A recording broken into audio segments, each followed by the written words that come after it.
Isang magandang gabi sa inyong lahat. Batiin niyo ang inyong mga katabi ng good evening.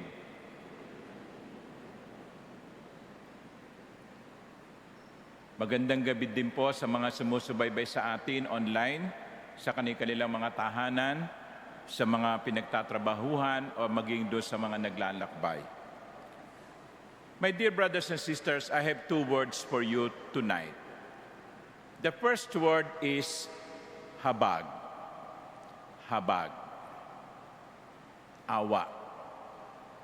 Mercy. Compassion. Ito'y ipinakita ni Jesus nung makita niya ang napakaraming tao. Sabi sa Ebanghelyo, when his heart was moved with pity for them, when he saw the vast crowd.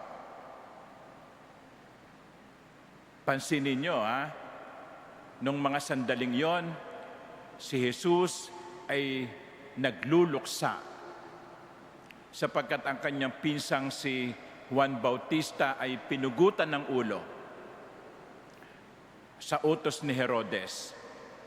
Nung mga panahong yon, may karapatan ang Panginoon na sabihin, pwede ba iwan niyo muna ako? Pwede ba oras ko muna ito? Hayaan niyo lang akong magluksa. Hayaan niyo lang akong makaramdam ng lungkot. Pwede niyang sabihin yon. At may karapatan ang Panginoon na sabihin yon. Pero hindi. Bagamat siya'y nalulumbay, inuna niya ang pangangailangan ng tao. Habag. Marunong makiramdam sa pangangailangan ng kapwa. My dear brothers and sisters, let us not allow ourselves, for whatever reason, to get numb. Yung bang maging manhid. Siguro nasaktan ka ng minsan, okay. Siguro nabigo ka ng minsan. Siguro naloko ka ng minsan. Pero wag mong hayaan ang karanasang yon na alisin sa iyo ang kakayanang makiramdam. Ang kakayanang makaramdam ng habag.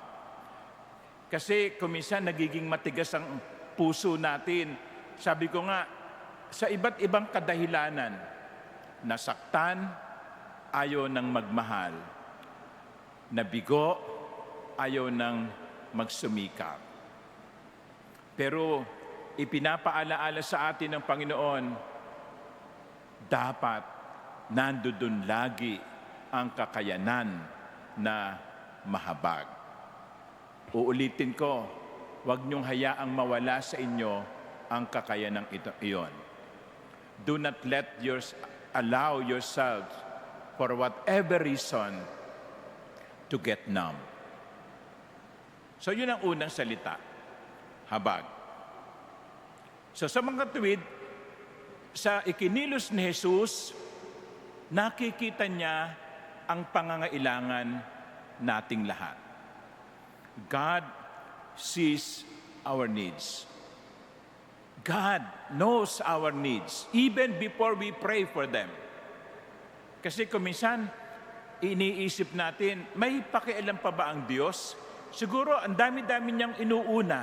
Ang dami-dami niyang tinutulungan. Siguro, nakakalimutan na niya ako. Hindi. Nakikita ng Diyos ang pangangailangan ng bawat isa sa atin. Alam ng Diyos kung ano ang kailangan natin. So yun ang unang salita, habag. God, through Jesus, sees our needs. Jesus sees the needs of the crowd. Ang pangalawa na salita ay himala. Himala. Alam nyo, ang Diyos o si Jesus ay nahabag. Pero hindi huminto sa pagkaawa. Kasi pwede rin naman nating maramdaman yun eh. Nakita mo nasunugan, naawa ka, nakita mo yung nasagasaan, nahabag ka, nakita mo yung pulubi, nakaramdam ka ng pagkaawa. Pero ang tanong nga ito, matapos mong maramdaman yung awa, ano ang iyong ginawa? Matapos mong maramdaman yung awa, ano ang iyong ginawa? Si Jesus, matapos na maramdaman ng awa, ay gumawa, kumilos, nagkaroon ng himala. At sabi nga dito sa Ebanghelyo, ang lahat ay nakakain at lahat ay nasyahan. At hindi lamang nakakain ng lahat, hindi lamang nasyahan ng lahat, may sumobra pa. 12 punong-puno ng basket na tinapay. You see, when God works, God will work beyond our needs. Ang awa ng Diyos tumutungo sa paggagawa ng himala. Kaya mga minamahal kong kapatid, wag lamang tayong maawa. Dapat samahan natin ito ng gawa. Pero pansinin ninyo, yung pagkilos ng Diyos, yung pagkilos ni Jesus, yung pagpapakain niya ng tinapay, ay nagsimula sa pagbibigay ng maliit na handog. Sabi ng mga alagad, pauwi na natin itong mga taong ito, ang dami-dami, wala tayo ipapakain dyan. Kakaunti lang ang meron tayo, 5 tinapay at 2 isda. Paano ito sasapat sa pangangailangan ng maraming tao? You see, that is the difference between the disciples and Jesus. The disciples only see the problem. But Jesus sees the potential. Sabi ni Jesus, sige, maliit man yan, ako ang bahala. Ibigay niyo sa akin ang mga tinapay, ibigay niyo sa akin ang mga isda. Ako ang gagawa ng paraan.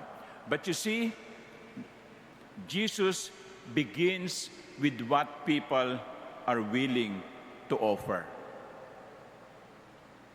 Jesus begins with what people are willing to offer.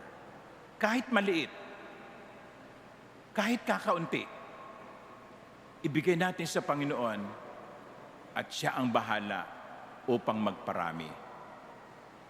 Sabi nga, human generosity becomes the starting point for divine abundance. Kaya wag natin sasabihin, kakaunti lang ito anong magagawa nito? Hindi. Ibigay mo sa Diyos kahit na yung kakaunti. Ibigay mo sa Diyos kahit na yung maliit, sapagkat mula sa iyong maliit na ibinibigay, mula sa iyong kakaunting inihahandog, gagawa ang Diyos ng milagro.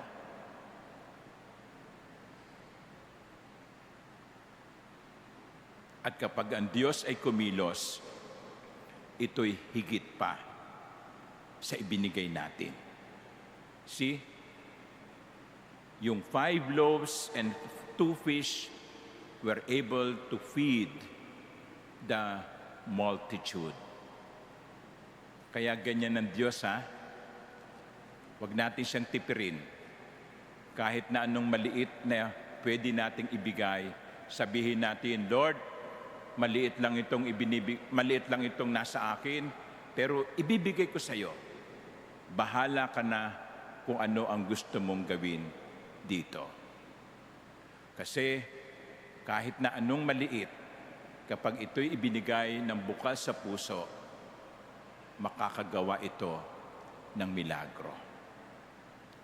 Alam niyo, mga minamahal kong kapatid, kanina sa simula ng misa, sinabi ko ay itong linggong ito, itong araw na ito, ay St. John Marie Vianney Sunday, sapagkat ito'y konektado sa pagdiriwang ni St. John Marie Vianney Sunday ng August 4. At ito, yung August 4, lalo na ay kapistahan ng mga pari, lalo na yung mga nasa parokya.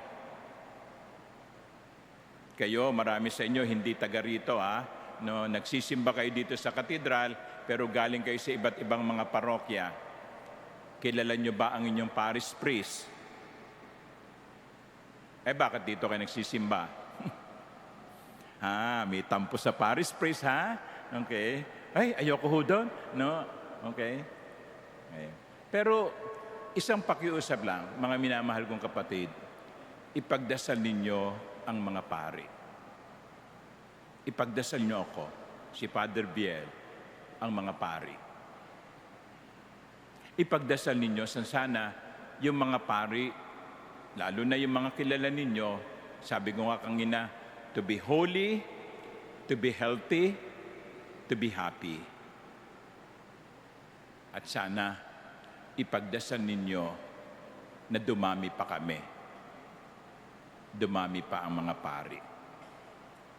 Kaya yung mga kabataan na naririto, yung mga pwede pang pumasok na seminaryo, kahit na may girlfriend kayo, iwan yung girlfriend nyo, makakahanap na iba yan. Baka mas pogi pa kaysa sa inyo. Okay? Baka mas mabait pa kaysa sa inyo. No? Baka, nandun din yung tawag ng Diyos. Baka nandun din yung bukasyon. Baka may paanyaya ang Panginoon sa iyo. Huwag mo sabihin, sino ba naman ako para tawagin ng Diyos? Isang maliit. Walang maliit sa Diyos. Sapagkat ang bawat maliit, kapag ibinibigay ng taos sa puso, makagagawa ang Diyos ng milagro. Kayo rin, baka mamaya dumating yung araw, wala nang pare, wala nang magmimisa sa inyo. No? So please, on this Sunday dedicated to St. John Marie Vianney, pray for your priests. Pray that they may also be generous to the Lord, to offer whatever they have, no matter how little, to God. Pray that your priests will be holy, will be healthy, will be happy.